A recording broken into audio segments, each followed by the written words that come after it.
Bismillahirrahmanirrahim. Assalamualaikum warahmatullahi wabarakatuh. Innal hamdalillah nahmaduhu wa nasta'inuhu wa nastaghfiruh wa na'udzu billahi min shururi anfusina wa min sayyiati a'malina. May yahdihillahu fala mudilla lahu wa man yudlil fala hadiya lahu. Wa asyhadu an la ilaha illallah wahdahu la syarika lahu. Wa asyhadu anna Muhammadan abduhu wa rasuluhu la nabiyya ba'dah. Wa ba'd. Para hadirin jamaah Masjid Al-Hikmah yang saya muliakan, alhamdulillah malam hari ini kita kembali bertemu dalam kajian rutin bulanan. Kita membahas tentang kitab Al-Kabair, kumpulan dosa-dosa besar,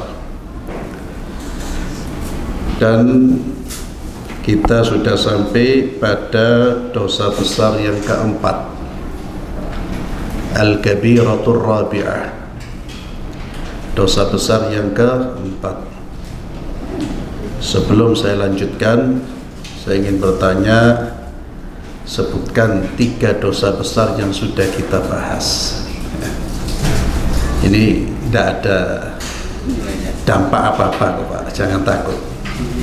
Ya, syirik yang pertama, yang kedua membunuh, yang ketiga sihir, ya. Yang keempat tarkus shalah, meninggalkan salat.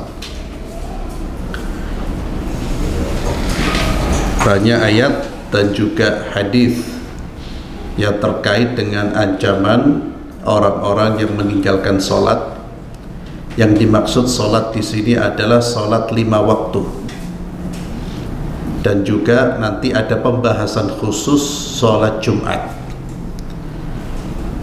Namun kajian pada malam hari ini, dosa besar yang keempat, yaitu meninggalkan sholat 5 waktu, termasuk meninggalkan salah satu sholat dari 5 waktu sholat yang telah diwajibkan. Di antara ayat-ayat Allah Azza wa Jalla yang berbicara tentang ancaman orang-orang yang meninggalkan sholat, yaitu dalam surat Maryam ayat 59 sampai 60. Allah Azza wa Jalla berfirman, A'udzu billahi minasyaitonir rajim. Fakhalafa min ba'dihim khalfun adha'u as-salata wattaba'u asy-syahawat fasawfa yalqawna ghayya. Dan akan datang generasi setelah mereka, yakni sebelumnya Allah memuji para nabi dan orang-orang yang mengikuti mereka, di mana golongan mukmin tersebut adalah golongan yang senantiasa menjalankan perintah-perintah Allah, menjalankan kewajiban-kewajiban. Dan nanti akan datang generasi yang menyia-nyiakan salat, adha'us salat, wattaba'u syahwat, dan mereka mengikuti hawa nafsu. Fasawfa yalqawna ghayya. Mereka-mereka yang menyia-nyiakan salat dan mengikuti hawa nafsu ini akan memperoleh kerugian. Mereka akan mendapatkan kerugian. Ghayyan itu di antara ahli tafsir ada yang menafsirkan khasarah. Ghayyan artinya khasarah, kerugian. Tafsir yang lain mengartikan bahwa ghayyan itu salah satu nama lembah di neraka jahanam. Ya, dua-duanya tentunya merupakan hal yang merugikan dan bagian dari ancaman Allah Subhanahu wa taala. Kalau Allah menyatakan seseorang itu akan menemui kerugian, pasti arahnya orang tersebut akan masuk ke dalam api neraka. Ini ancaman bagi mereka-mereka yang menyia-nyiakan salat. Adha'us salat, kalimat adha'us salat yang sering diterjemahkan menyia-nyiakan salat. Itu juga ada dua penafsiran setidaknya. Penafsiran yang pertama, adha'us salat, mereka meninggalkan salat. Meninggalkan salat. Penafsiran yang kedua, dan ini yang banyak disebutkan oleh ulama salaf, adha'us salat itu bukan meninggalkan salat. yakni mereka yang diancam dengan neraka jahanam di dalam ayat ini bukan orang yang meninggalkan sama sekali, tapi adha'us salat, mereka adalah orang-orang yang menyia-nyiakan waktu-waktu salat. Artinya apa? Mereka tetap melaksanakan salat, mereka tetap mengerjakan salat, namun mereka salat tidak pada waktunya. Itu adha'us salat. Salat zuhur dikerjakan di waktu asar, salat asar di waktu maghrib, salat subuh di waktu duha. Itu namanya adha'us salat. Jadi bukan mereka meninggalkan salat, tapi mereka tidak memperhatikan waktu-waktu salat. Dan ini menunjukkan sikap meremehkan. Seseorang jika meremehkan sesuatu, maka dia tidak peduli mau dikerjakan kapan. Dia tidak peduli dengan cara dia mengerjakannya, kapan dikerjakan. Berbalik dengan orang yang betul-betul serius mengerjakan sholat dan tidak meremehkan sholat, maka dia akan senantiasa memperhatikan segala sesuatu terkait dengan sholat. Entah itu waktunya akan dia perhatikan, tata caranya pun dia perhatikan, khusyuknya dan semua yang terkait dengan sholat betul-betul menjadi perhatiannya. Itu sikap orang yang betul-betul memperhatikan ibadah sholat. Maka sebaliknya, orang yang mempermainkan sholat, maka dia tidak peduli jam berapa dia mengerjakan sholat. Dan ayat ini juga menegaskan, orang kalau sudah menyia-nyiakan sholat, pasti kelanjutannya apa? Wattaba'u syahwat. Dia akan menjadi orang yang mengikuti hawa nafsu. Kalau sholat diremehkan, maka ibadah-ibadah yang lain pasti lebih diremehkan. Kalau sholat sudah diremehkan, maka dia akan menjadi budaknya hawa nafsu. Wattaba'u syahwat. Kalau manusia sudah mengikuti hawa nafsu, maka hidupnya di dunia sampai di akhirat tidak akan bahagia. Fasawfa yalqawna ghayya. Mereka betul-betul akan mendapatkan kerugian. Illa man tab. Kecuali orang-orang yang bertaubat. Ini panggilan dari Allah, ajakan dari Allah bagi mereka-mereka yang meninggalkan salat, agar segera bertaubat kepada Allah Subhanahu wa ta'ala, dan Allah Maha menerima taubat.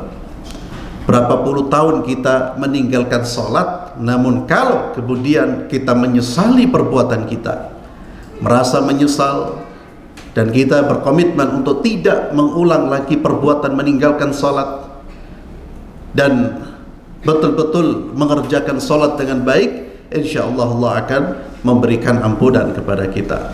Illa man tab. Ya, taba itu artinya kembali, kecuali orang yang kembali kepada Allah Subhanahu wa ta'ala. Demikian pula dalam surat Al-Ma'un ayat 4 sampai 7, fawailul lil musallin alladzina hum an salatihim sahun. Ayat ini pun menjelaskan kecelakaan bagi orang-orang yang lalai dari salatnya. Sekali lagi di dalam ayat ini, bukan orang yang meninggalkan salat, orang-orang yang lalai dalam salatnya. Artinya mereka salat tapi mereka lalai. Apa maknanya? Hampir sama seperti penafsiran yang pertama. Mereka lalai dari mengerjakan salat di waktu-waktunya. Kalau orang yang mengerjakan salat saja mendapatkan wailun itu maknanya bisa celaka, kecelakaan buat dia. Yang kedua, wailun itu juga nama neraka, salah satu nama dari nama-nama neraka. Ya, dua-duanya membawa kebinasaan dan kecelakaan. Bagi siapa? Orang-orang yang lalai dalam mengerjakan salatnya. Mereka lalai dalam mengerjakan salat. Demikian pula alladzina hum yura'una wa yamna'unal ma'un. Orang-orang yang senantiasa berlaku riya, bersikap riya. Riya itu melakukan ibadah ingin mendapatkan sanjungan dan pujian. Maka ibadahnya tidak akan membawa kepada kebaikan, justru membawanya kepada kebinasaan, kecelakaan. Orang yang ibadah karena manusia, yura'una wa yamna'unal ma'un, dan ini menunjukkan sikap pelit bakhil. Mereka tidak mau membantu dengan sesuatu yang remeh-temeh, sekalipun mereka tidak mau membantu dengan itu. Kemudian di dalam surah Al-Muddathir ayat 42-43 Allah Azza wa Jalla berfirman, bercerita tentang penghuni neraka Saqar. Ma salakakum fi Saqar? Apa yang menyebabkan kalian masuk ke dalam neraka Saqar? Mereka menjawab, qalu lam naku minal musalli. Dulunya di dunia kami bukanlah orang-orang yang mengerjakan salat. Ya. Nas'alullah al-afiyah wassalama. Di dalam hadis-hadis juga dijelaskan banyak ancaman terkait dengan orang-orang yang meninggalkan salat atau mereka yang meremehkan salat. Di antaranya apa yang disabdakan oleh Nabi Muhammad sallallahu alaihi wasallam, diriwayatkan oleh Imam Ahmad wa Ibnu Abi Syaibah. Beliau sallallahu alaihi wasallam bersabda, "Al-'ahdu alladhi bainana wa bainahum as-salah, faman tarakaha faqad kafar." Perjanjian antara kami dengan mereka, yakni orang-orang di luar Islam itu apa? Salat. Dengan manusia itu salat. Barang siapa yang meninggalkan salat, maka dia telah kufur. Ini salah satu hadis dan salah satu dalil yang dijadikan hujjah atau dalil bagi ulama, di antaranya Imam Ahmad, yang mengkafirkan orang-orang yang meninggalkan salat. Dalam mazhab Hambali, dalam mazhab Imam Ahmad, orang yang meninggalkan salat kafir. Artinya kalau dia meninggalkan salat dan diajak untuk salat tidak mau, dipaksa tidak mau, maka dalam fikih Hambali dikatakan jika dia dipaksa oleh imam, ya, imam yakni pemimpin kaum muslimin atau naibnya atau wakilnya, dia dipaksa untuk sholat namun dia tetap tidak mau mengerjakan sholat, maka orang tersebut layak dihukumi sebagai orang kafir. Maka konsekuensinya kalau dia meninggal dunia, dia tidak boleh dimakamkan di pekuburan kaum muslimin dan tidak boleh diwarisi, ya. Ini madhab Hambali. Dalam madhab Imam Ahmad, dalilnya apa? Hadis ini salah satunya, al-ahdu alladhi bainana wa bainahumus salah faman tarakaha faqad kafar.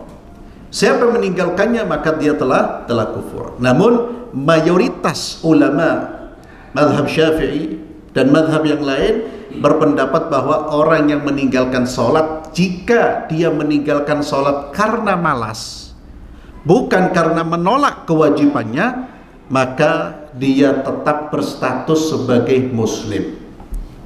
Jika orang meninggalkan sholat karena malas, ini menurut mayoritas. Nabi menurut mazhab Hambali kafir, murtad. Dan jika ada khilaf antara yang mengkafirkan dan tidak mengkafirkan, artinya mengeluarkan dari Islam dan tidak, dan ada pendapat yang tidak mengeluarkan dari Islam, khilaf seperti ini menunjukkan bahwa dosanya meninggalkan sholat itu sangat besar sekali. Sampai-sampai ada sebagian ulama yang berpendapat orang yang meninggalkan sholat itu kufur akbar. Ini salah satu dalil mereka. Tentu pembahasan masalah kafir tidaknya itu dijelaskan di dalam buku-buku fikih. Kemudian Nabi SAW bersabda, "Man fatathu salatul asri habita amaluh."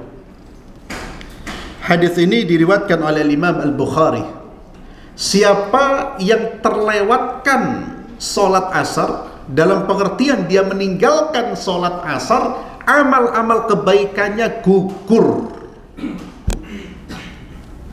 Hanya meninggalkan sholat asar. Hadis ini riwayat Bukhari. Apakah amal-amalnya semuanya gugur kecuali dia bertaubat kepada Allah, atau yang gugur adalah amal-amal yang dilakukan pada hari di mana dia meninggalkan sholat asar? Ada ulama yang memahami secara tekstual sebagaimana hadis ini, ya semuanya gugur seperti syirik.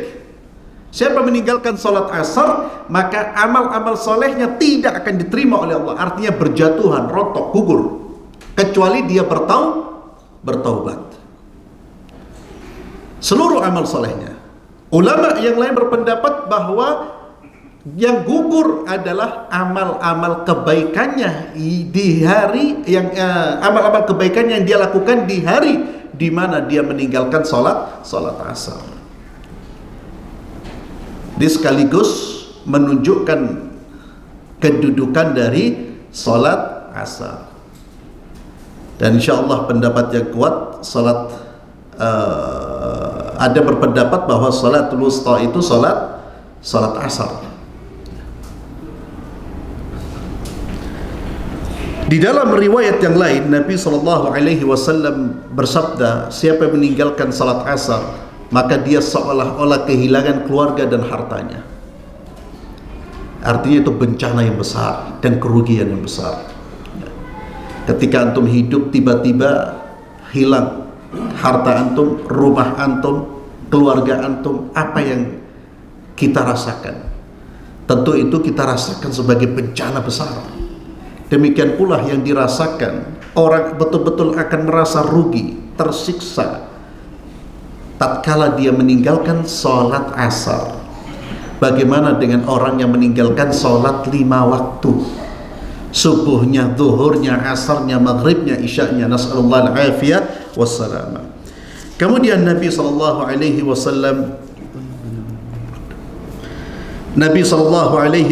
bersabda, man taraka as-salah wa qala bainal 'abdi wa bainasy syirki tarkus salah. Kata Nabi SAW, bainal 'abdi wa bainasy syirk, pembatas antara seorang hamba dengan kesyirikan adalah meninggalkan salat. Kalau seorang meninggalkan salat, maka dia seperti seorang musyrik. Dia tidak dianggap sebagai seorang muslim.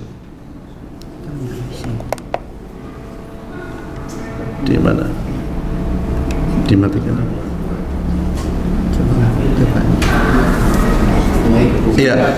Ini juga dalil yang terakhir ini juga menjadi dalil yang dijadikan pandangan atau dijadikan dalil oleh madhab yang mengatakan bahwa orang yang meninggalkan salat itu kufur. Kemudian Nabi SAW juga bersabda dalam hadis yang diriwayatkan oleh Imam Ibn Majah, man taraka as-salata muta'ammidan faqad bari'at minhu dhimmatullah.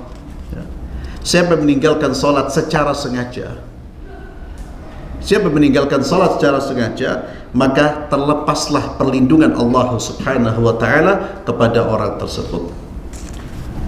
Kemudian Umar bin Khattab radhiyallahu tabaraka wa taala an, beliau berkata, annahu la hadda li ahadin fil islami adha'a as-salat.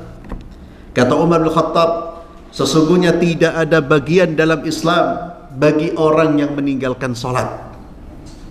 Ya, ini kalimat yang diucapkan oleh Umar bin Khattab radhiyallahu tabaraka wa taala an tatkala beliau ditikam, Pak.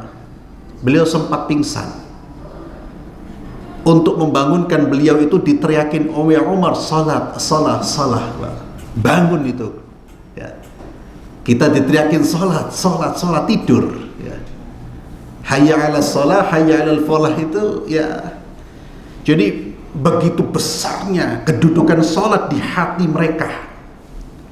Dengar salat itu sudah hati bergetar. Salat ya Sayyidina, ya Amirul Mukminin, salat, bangun dia. Lalu mengucapkan kalimat ini, la hadda fil Islam liman taraka as-salah. Tidak ada bagian dari Islam bagi orang yang meninggalkan salat.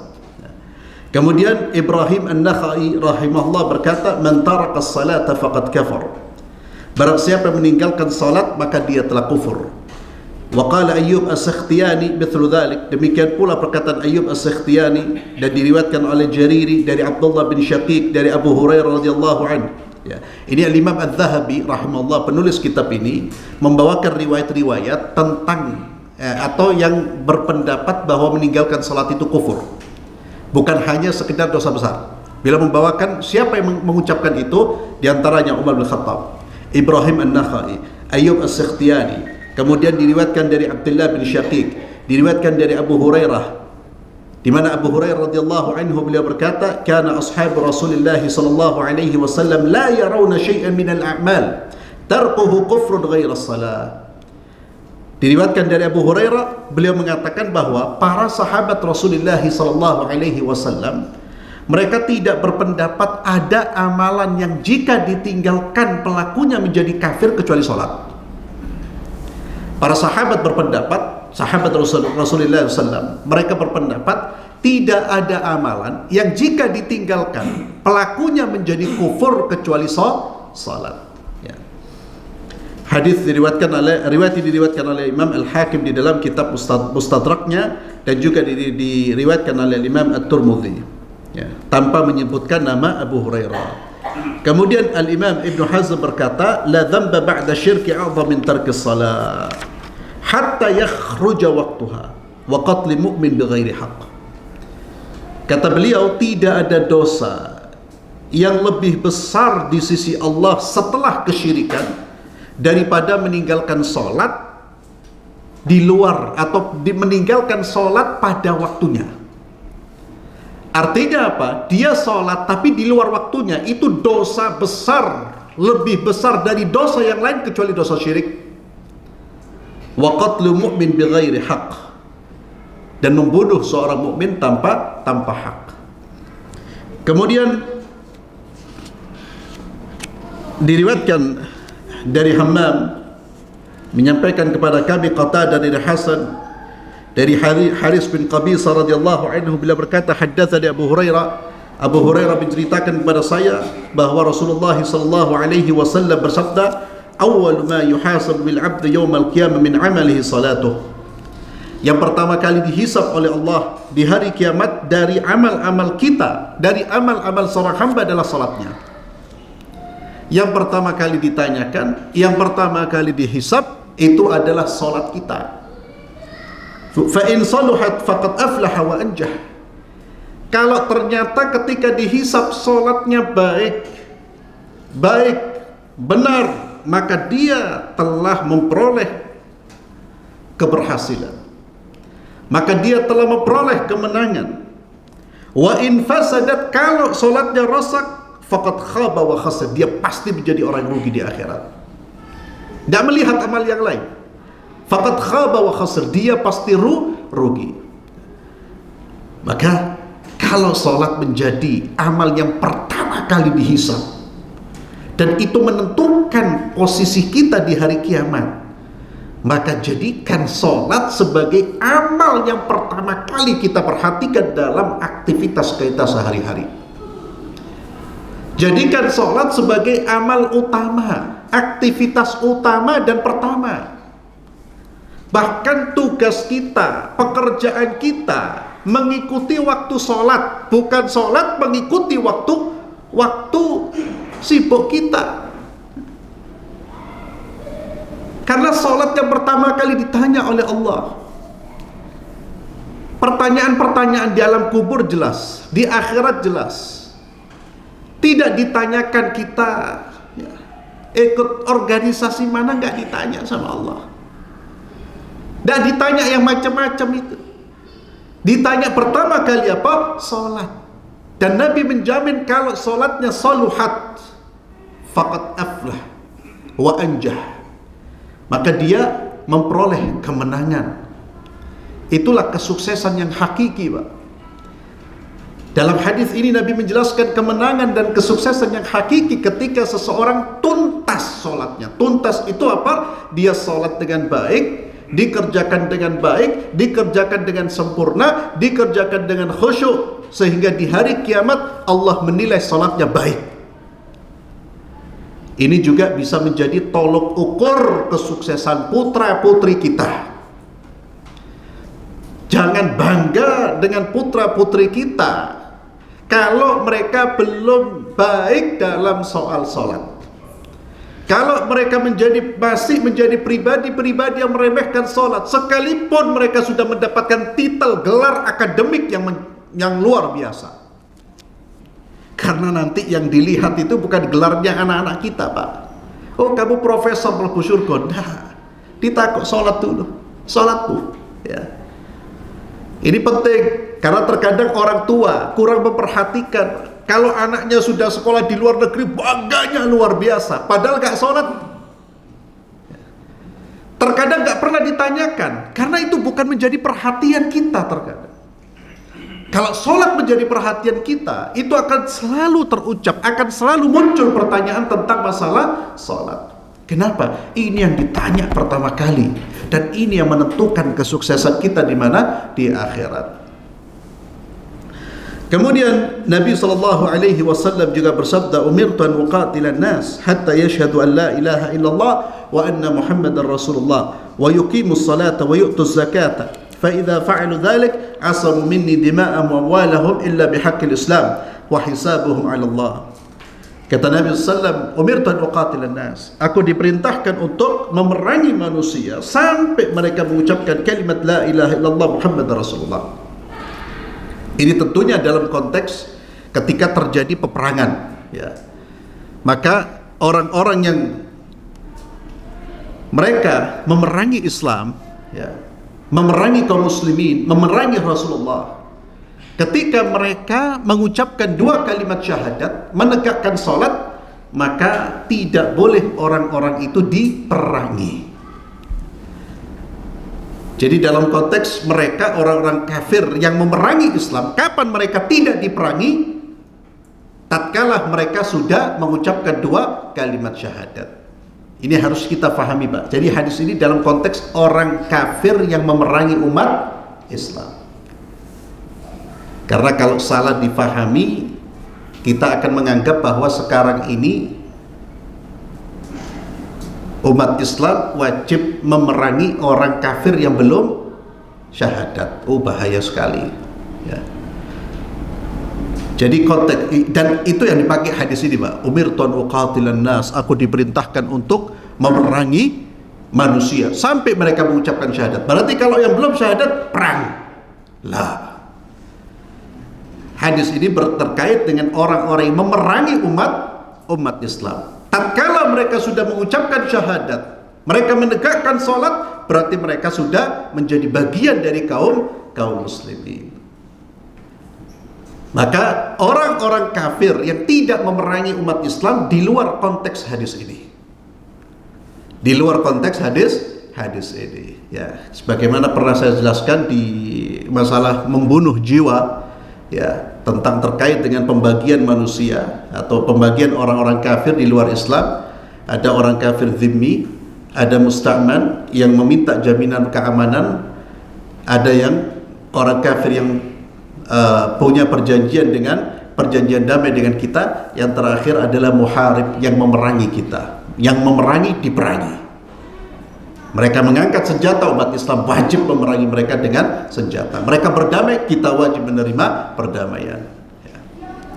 Maka di dalam hadis ini Nabi mengatakan, barang siapa yang syahadat, menegakkan salat, menunaikan zakat, maka darahnya dan hartanya itu terjaga illa bihaqqil Islam, kecuali dengan ketentuan Islam, yakni ada perbuatan-perbuatan yang mana seorang muslim bisa dieksekusi mati atau bisa diambil hartanya ketika mereka melakukan perbuatan tersebut. Contohnya apa? Seorang muslim yang sudah syahadat tapi membunuh saudaranya.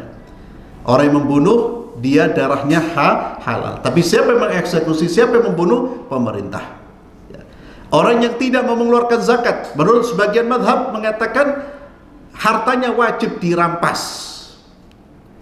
Dipaksa dia untuk mengeluarkan zakat dan sebagian hartanya diambil. Itu maksudnya illa bihaqqil Islam, kecuali dengan ketentuan Islam. Wa hisabuhum 'ala Allah.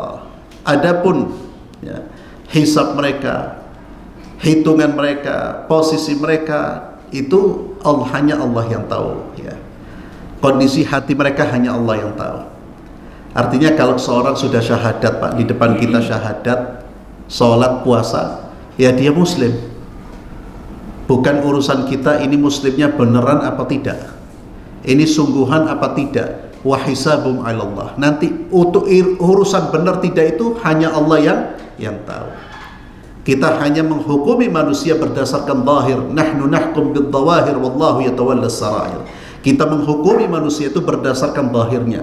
Adapun batinnya hanya Allah yang tahu. Kemudian dari Abu Sa'id, anna rajulan qala ya Rasulullah ittaqillah. Ya. Ada seseorang di zaman Nabi, Pak, yang pernah menegur Nabi sallallahu alaihi wasallam. Ya, ini coba bayangkan Nabi Muhammad sallallahu alaihi wasallam. Itu ada orang menegur Nabi, bahkan bukan menegur, mengingatkan Nabi, ittaqillah. Hei Muhammad, kamu bertakwa kepada Allah. Wailaka alastu ahaqqu ahlal ardi an attaqi Allah. Bukankah saya ini orang yang paling berhak untuk bertakwa kepada Allah? Bagaimana engkau menyuruh saya untuk bertakwa kepada Allah? Bagaimana engkau mengatakan saya orang yang tidak bertakwa sehingga kamu menyuruh saya orang bertakwa? Faqala Khalid bin Walid, panglima kaum muslimin pada saat itu, ada di samping Nabi. Dia mengatakan, ala adrib unuqahu ya Rasulullah. Ya Rasulullah, apakah boleh saya penggal kepalanya orang ini? Kata Nabi, la, jangan. Ya. La'allahu an yakuna yusallimu. Bisa jadi dia masih sholat. Ini ma'asyiral muslimin, dua hadis ini ya, yang dijadikan oleh dalam madhab Syafi'i maupun madhab Hambali. Di dalam Islam, jika orang yang meninggalkan sholat dan dia disuruh untuk sholat, dipaksa untuk sholat, dan dia tidak mau sholat, di dalam Islam orang tersebut dieksekusi mati. Di dalam Islam. Dalil-dalilnya ini, hadis yang tadi, umirtu an uqatilan nas, aku diperintah untuk memerangi manusia sampai mereka syahadat, sholat. Kemudian hadis ini, orang ini sudah lancang, bahkan menuduh Nabi tidak bertakwa. Itu kekufuran, Pak. Namun kata Nabi, jangan dihukum, mudah-mudahan dia masih melaksanakan sholat. Ya. Kenapa? Karena di dalam Islam, ikhwani fillah, pemerintah itu tidak hanya ngurusi urusan perutnya rakyat, tapi juga mereka punya tanggung jawab menjaga akidah, menjaga agama. Siyasatuddin, ya. Jadi siasat dalam Islam itu menjaga agama dan dunia. Berbeda dengan sekuler. Kalau sekuler itu ya jangan urusan dengan agama, biarkan masing-masing. Negara gak punya urusan. Ya. Orang mau sholat, mau jadi sakarep, itu bukan urusan negara, urusan masing-masing. Ya. Di dalam Islam itu urusan negara. Orang gak sholat dihukum. Siapa? Pemerintah. Orang gak zakat dihukum. Ya. Tidak dibiarkan. Makanya di dalam fikih Islam, orang yang meninggalkan sholat itu salah satu orang yang dianggap telah melakukan tindakan yang layak untuk dieksekusi. Seperti orang yang membunuh orang lain. Ya. Itu di dalam kepemimpinan Islam. Kemudian diriwayatkan oleh Imam Ahmad di dalam musnadnya dari hadis Abdullah bin Amr radhiyallahu anhu anin Nabi sallallahu alaihi wasallam qala bal lam yuhafiz ala salati lam yakul lahu nur wala burhan wala najah. Kata Nabi sallallahu, barang siapa yang tidak menjaga salatnya, maka dia tidak akan mendapatkan cahaya, tidak akan mendapatkan burhan, pembela, dan tidak akan selamat di hari kiamat. Dan nanti di hari kiamat dia akan dikumpulkan bersama dengan Qarun, Fir'aun dan Haman, Abu Jahal dan Ubay bin Khalaf. Siapa mau dikumpulkan dengan Qarun, Abu Jahal, Ubay bin Khalaf, maka tinggalkan sholat. Ya. Nanti ketemu dengan mereka semua. Na'udzubillah.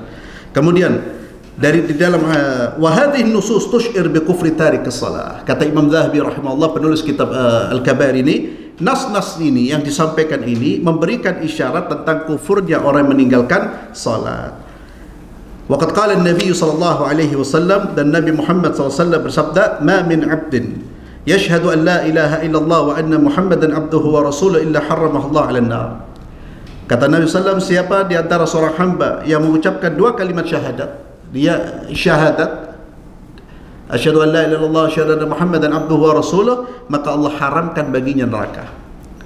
Ini yang kemudian haramkan baginya neraka artinya dia tidak kekal di neraka. Bukan masuk neraka, dia tidak kekal di neraka. Artinya apa? Ini hadis yang dipakai oleh ulama yang mengatakan orang yang meninggalkan sholat, kalau dia malas, selama dia tidak membatalkan syahadatnya, dia tidak akan kekal di neraka.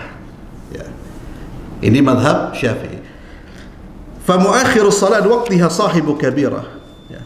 Orang yang mengakhirkan salat dari waktunya, dia telah melakukan dosa besar. Wa tarikuha bil kulliyah a'ni salat al-wahida kaman zana wa sariq.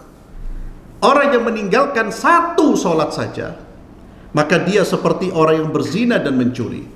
Lianna tarka kulli salatin aw tafwitah kabira, fa in fa'ala dhalik marrat kana min ahli al-kabair illa yatub, fa in lazama tarka as-salah fa huwa min al-akhsarin al-ashqiya al-mujrimin. Nah, orang yang meninggalkan salat terus-menerus, kata beliau, dia termasuk orang yang telah melakukan dosa-dosa besar kecuali dia bertaubat kepada Allah Subhanahu wa taala.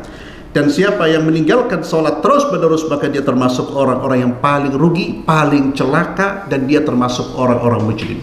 Ikhwani fillah azzalallahu ayyakum, itu yang disampaikan oleh Imam Az-Zahabi rahimahullah taala. Namun yang perlu menjadi catatan kita ketika kita memahami, ketika kita belajar tentang fikih ya, terkait dengan hukum. Kita lanjutkan setelah azan. Allahu Akbar, Allahu Akbar. Yang ingin saya sampaikan sebagai penutup ini, yang pertama, ketika kita mempelajari tentang hukum orang yang meninggalkan sholat, ya, dia kafir atau tidak kafir, tapi sepakat meninggalkan sholat termasuk perbuatan dosa besar, melebihi dosa besar yang lain, melebihi dosa besar zina, melebihi dosa besar mencuri. Ini terkadang kita melihat orang yang meninggalkan sholat itu ya biasa-biasa saja, padahal itu dalam Islam bukan hal yang biasa saja tapi luar biasa. Terkadang kita melihat orang yang berzina, kita jijik, marah, tapi melihat orang yang tidak sholat kita biasa-biasa saja, padahal dosanya orang yang meninggalkan sholat itu lebih parah, lebih berat. Walaupun zina dan mencuri itu termasuk dosa besar, nanti ada pembahasannya. Kalaupun kita sudah belajar Pak, dosa sholat ya, itu antara kafir atau dosa besar, ilmu ini, pemahaman ini bukan berarti menjadi bahan kita untuk menvonis, tapi jadikan ini bahan untuk mengingatkan. Bisa dipahami Pak? Jadikan ini bahan untuk berdakwah. Ya akhi, jangan tinggalkan sholat, karena meninggalkan sholat bisa kufur. Itu bahan untuk dakwah.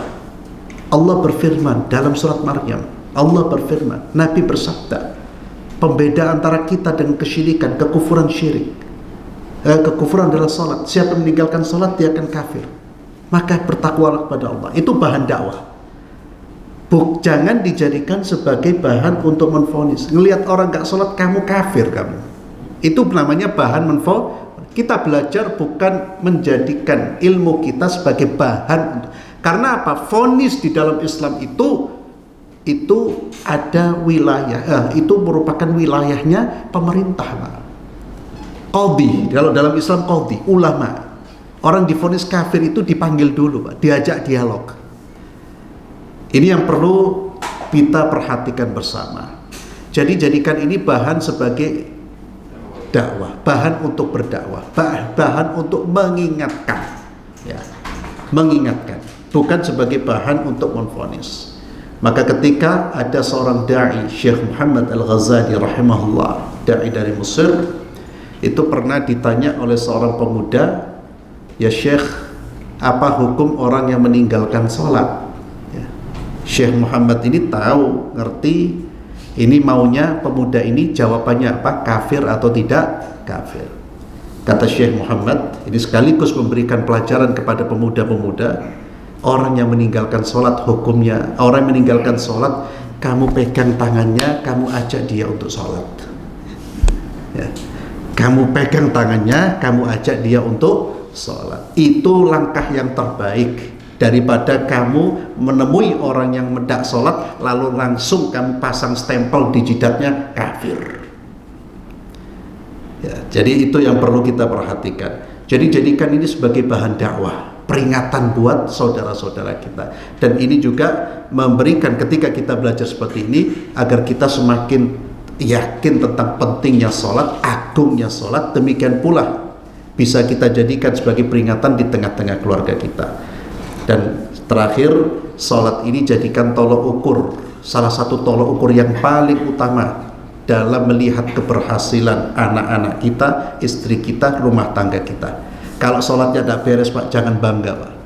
Jangan bangga, apapun prestasi duniawi yang mereka raih, kalau sholatnya tidak beres, tidak akan bahagia mereka ketika meninggalkan dunia ini. Wallahu a'lam bishawab. Mungkin ada pertanyaan, kalau tidak ada langsung saya tutup. Cukup Pak ya, alhamdulillah, tidak ada pertanyaan. Barakallahu fikum, mudah-mudahan bermanfaat dan mudah-mudahan ini menjadi perhatian kita bersama. Dan ini salah satu PR kita Pak, bagaimana membuat generasi muslim saat ini untuk menjadi generasi yang cinta dengan sholat. Ya, ini PR kita bersama, minimal kita memperhatikan keluarga kita masing-masing. Sholat utama dan yang pertama. Barakallahu fikum, kita akhiri dengan doa kafaratul majlis. Subhanakallahumma bihamdik, asyhadu an la ilaha illa anta, astaghfiruka wa atubu ilaik. Assalamualaikum warahmatullahi wabarakatuh.